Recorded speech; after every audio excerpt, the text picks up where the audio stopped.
Hello, everyone, and welcome as we return to our discussion about Hegel and Hegel's philosophy. Previously, we spoke about why one should study philosophy in general and Hegel's philosophy more specifically. And today, we thought we might go a bit deeper into Hegel's philosophical method, uh, and why it's significant, why it matters for systematicity, maybe, or freedom, and why it might be a good reason, I guess, why it might be another reason for why one should be interested in Hegel. So I think we said that we would begin by talking about presuppositionlessness, which Yes. is one of those phrases, those one words that people love to mention about Hegel, and for good reason.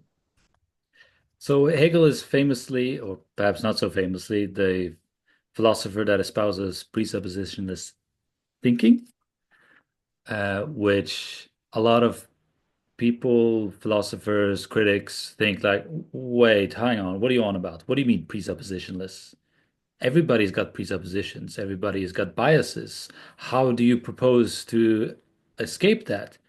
Who are you to, sir, who is so pompous, who believes himself to be beyond mortal bias like the rest of us, right? Yeah. I mean, there are such simple things as language, right? I mean, that's an obvious presupposition. How can Hegel get beyond language Culture, whilst life. writing You, the science of yeah. logic? Yeah. How dare you, Hegel?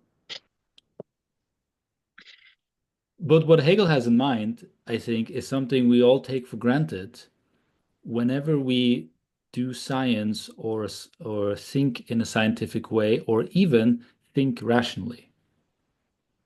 I think it's kind of implied in all of those modes of thinking that you have to adopt presuppositionlessness in order to inquire into the thing you're interested in for its own sake, right? And that's what science is doing, like biology, physics, and so on. You're looking into bo what are they called? Quarks and atoms and various life forms and eels and zebras.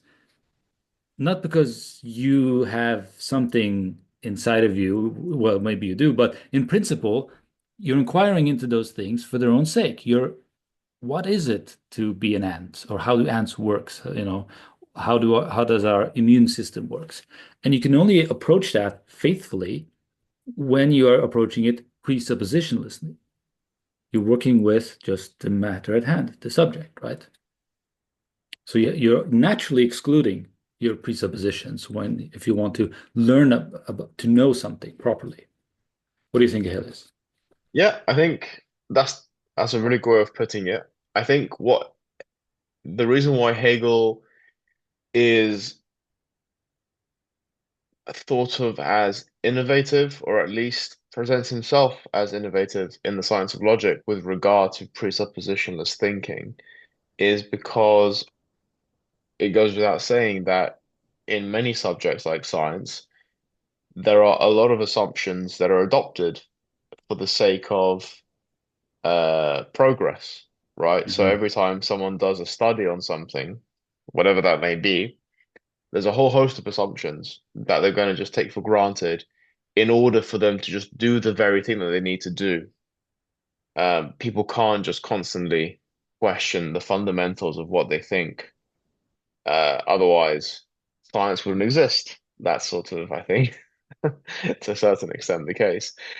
So, but Hegel obviously thinks that sort of trap of something never progressing is not necessarily the case. Hegel thinks that there is a science that can actually employ this kind of thinking that doesn't begin from assumptions or things taken for granted and can actually begin from a slightly presuppositionless point. And it's Not probably slightly. worth well, it's probably worth clarifying exactly what assumptions Hegel doesn't take and what things are sort of permitted, the sort of things that in the literature are considered enabling conditions, right? Right. But Hegel obviously thinks that philosophy is that science. It's philosophy is the science that can be presuppositionless in how it approaches the knowledge of itself. Yes. So just to clarify, I was saying previously that science itself, like normal, regular science, the physics and Yeah. biology, must adopt the stance of presuppositionlessness. But as Ahilleas correctly points out, well, they still are working with some assumptions, right? If you're studying the zebra, well, you think there really is a thing out there that you perceive that has these stripes and so on. So you're working from some set of assumptions. But but in your approach and broadly, and the way you inquire, you are presuppositionless. Hmm. Philosophy takes this to a new level by going full on maximal, absolutely presuppositionless. Mm. And then now we can then clarify, well, what exactly are those presuppositions that we need to sort of suspend when we're going into the philosophical sense of presuppositionless thinking? Yeah, because it can't be stuff like language or culture, the words you find yourself, the concepts that you know, because obviously the concepts that Hegel uses in the science of logic are very much contingent on his on the time that he finds himself in and his geographical location. So there are some things we that we're not presuppositionless towards. And so the question is why? And I think what Hegel is concerned with is the categories that we is the way that we understand the categories.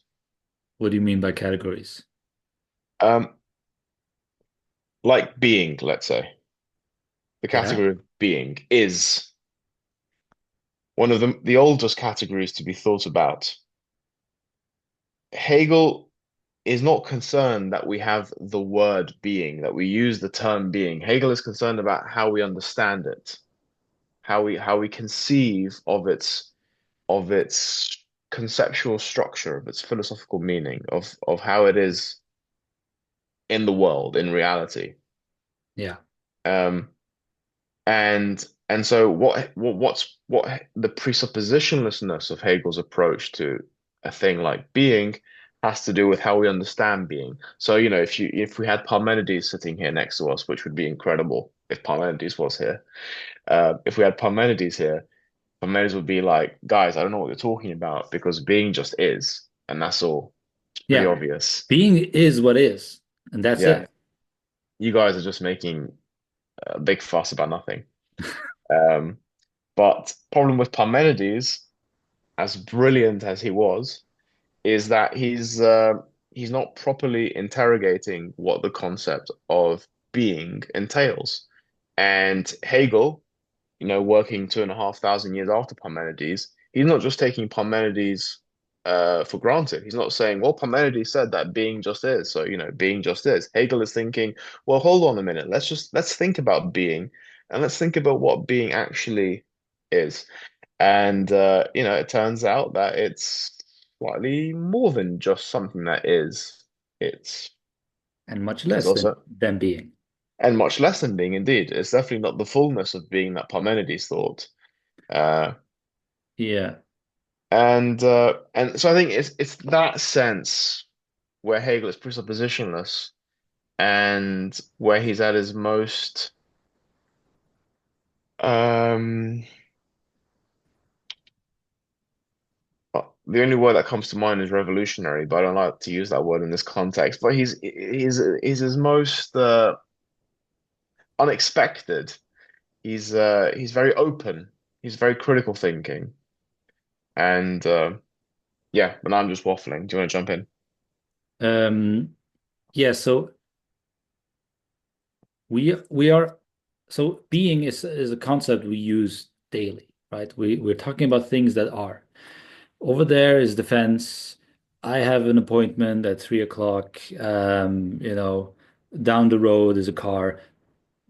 Things are, right? And we are navigating the world, distinguishing various objects from one another. And what Hegel is doing then is like taking a step back and thinking, well, we use these concepts, concept being, concept something, concept of negation and reality, and like tries to speculate if they really are inherently the way we think of them and use them. So you brought up the example of Parmenides, who thought that, well, being just is what is, and nothing is what's not. And the two are sort of just forever opposed. And Hegel's going to come around and say, well, is that really the case? Well, let's think about that. And it turns out that, well, if you think about them separately, that's not how they turn out to be at all. And something else happens that leads to becoming. And it's only then afterwards, after becoming, you get something like determinate being or existence that has a oneness of being and nothing, which then starts to approximate what Parmenides was saying with regards to being and nothing. Mm, But that's later on. That's not the beginning. So so what Hegel takes issue with is what Parmenides thought was foundational and absolute, what he thought was primary. And you might think that's not a big deal, but it turns out to be a huge deal because it affects everything kind of that flows downstream from those things that we take as foundational. And Hegel thinks, and a lot of philosophers think, that everybody's got a metaphysics. Everybody's operating, going around the world, navigating things according to a framework or a set of things they take as absolutely certain and true. And it's those things that usually get us into trouble, get us into messiness. yeah, really Yeah. good. Uh, Good, yeah. And I think this might be a good place to talk a bit about immanence as well, because I think it helps to go back to what you spoke about at the beginning of uh, beginning of this video when you're talking about the scientist looking at the zebra and sort of just focusing on the zebra and just thinking about the zebra. And this is something that Hegel employs in his philosophical method, where alongside presuppositionlessness, alongside not taking things for granted, he's just looking at what is in front of him. So in this case, whatever the concept of being happens to be at this stage, but he's not allowing things external to what he's looking at to influence or to impact on his thinking of the thing. So the same way the scientist who's just studying the zebra will not be influenced in his study of the zebra by, you know, the fact that he woke up on the wrong side of the bed or by the fact that it's raining or something like that. He'll try to be objective in the way that he approaches the zebra. Hegel will employ this similar approach in the science of logic in a much more abstract way, of course, but the principle is the same of just focusing on the matter at hand. Yeah. And this sort of this we might call it a methodological approach, this philosophical approach, whatever you want to call it, is is what we call immanence. It's thinking about what is there before us immediately, and just unraveling what that thing is. Yeah. I have a couple of things I want to throw back at you. So I think of immanence more in terms of like how things are hang together and how things develop from one another. They develop imminently, right? So, for example, being turns vanishes into nothing, so it turns out to be imminently nothing, therefore, Hmm. right? But you seem to speak about immanence in terms of like with one's philosophical stance in general, right? Um, I think it's the kind of thing that logically follows from presuppositionless thinking, because if you're not allowing any assumptions to guide your thoughts, all you've got left is sort of what's in front of you, the matter that you're dealing with there and then. Yes. Um, and so, yeah, I guess it is a kind of a philosophical stance of just attending to the matter at hand and seeing what it has to offer on its own terms. Yes. And then, of course, what you said is naturally a part of immanence in the sense that thinking imminently about being will give you the imminent development of being into nothing and so on and so forth.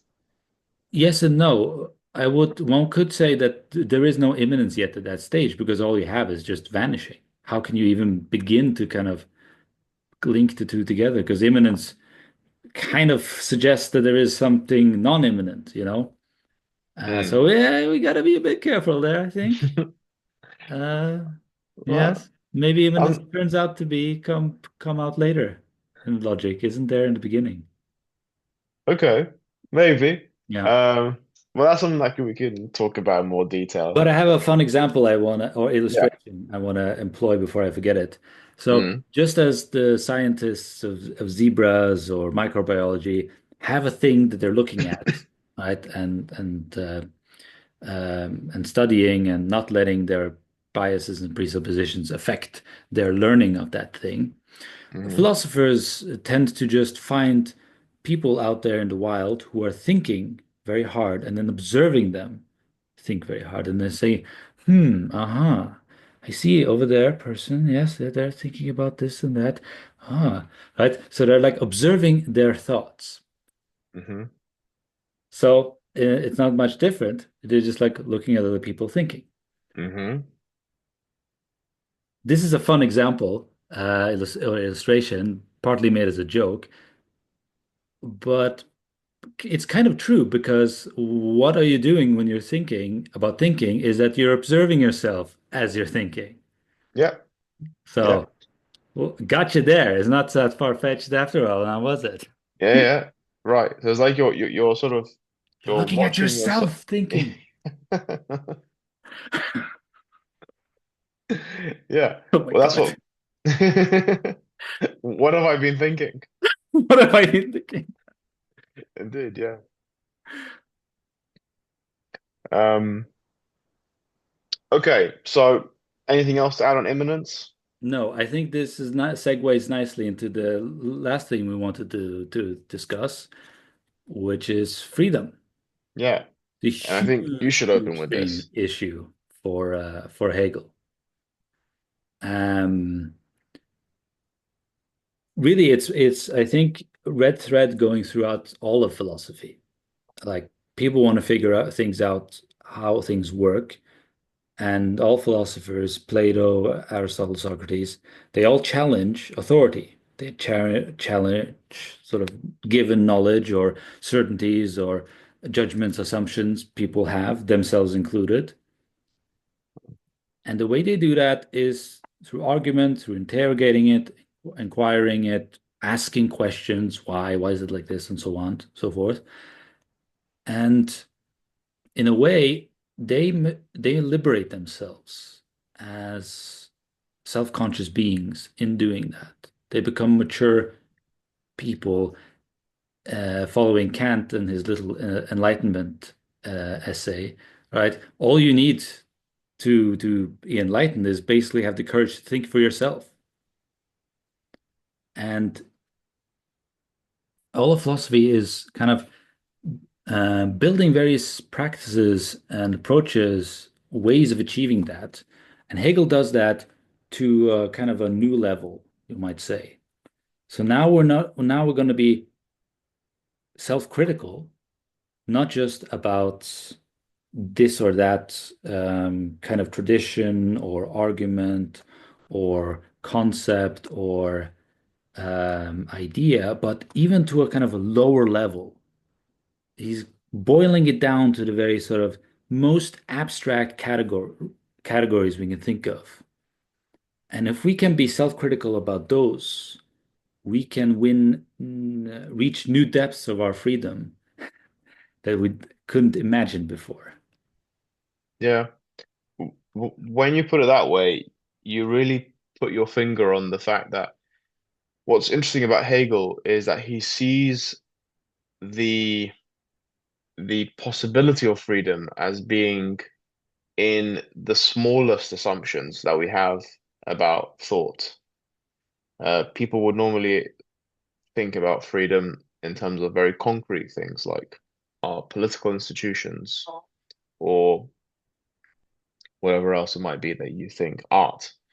But for Hegel, the inquiry into freedom begins at the most abstract level, as you said, in concepts that you would never think had anything to do with freedom. Yes. Um, But that's precisely because the concrete freedom that we are more familiar with is a result of those more foundational abstract thoughts. What we can imagine as possible on the lower level kind of determines what becomes possible later on.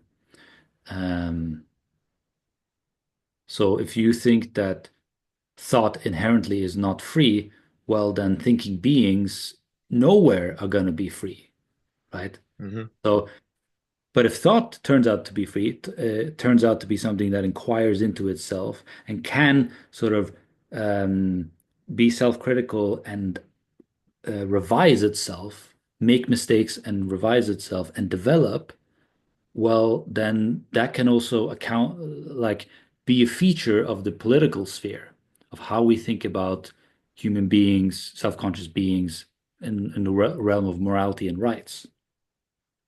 In a Yeah, way, those things kind of presuppose an ontology, a metaphysics of sort.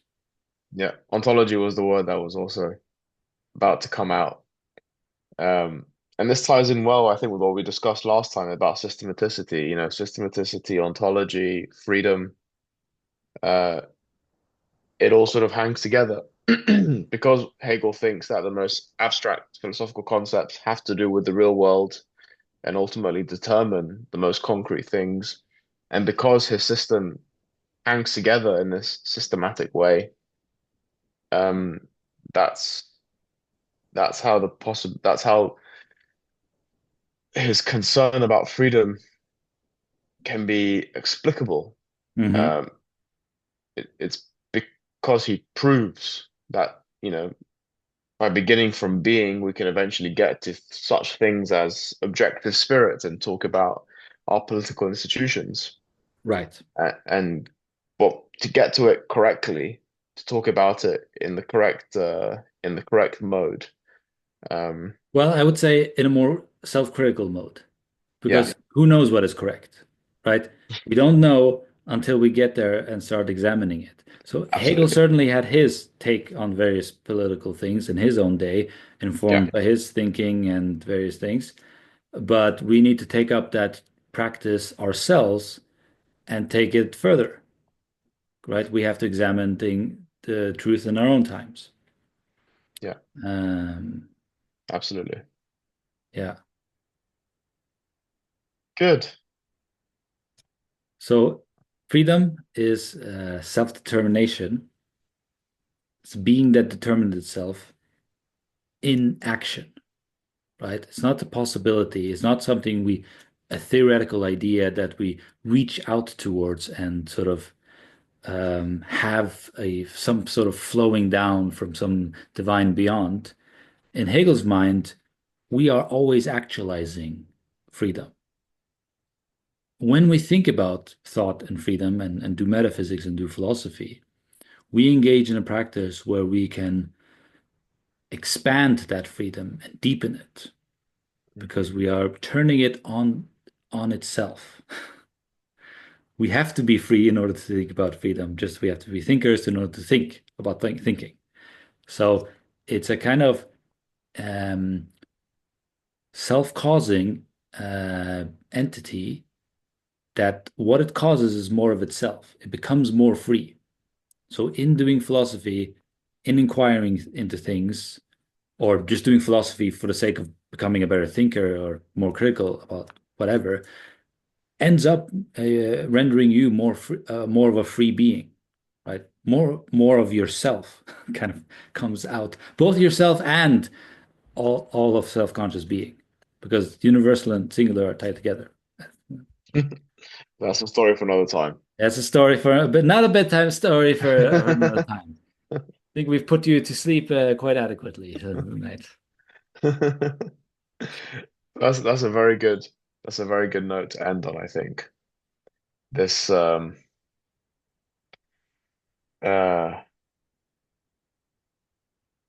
lost my train of thought.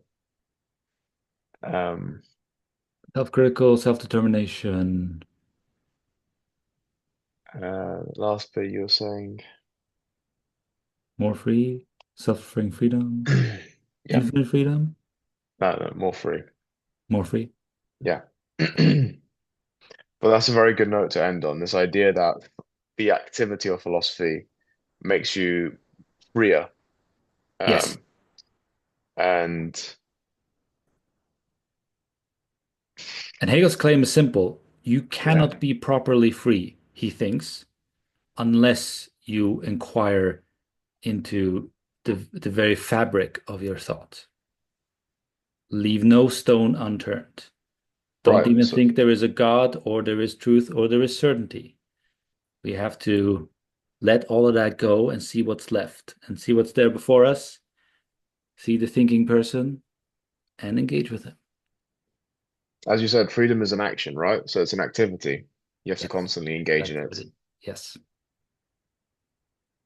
you have to choose. Good. Well, engage with us and become more Yes, we free. hope. We have a course coming up on the science of logic on Hegel. If some of this sounds interesting to you, to pay us a visit, check it out.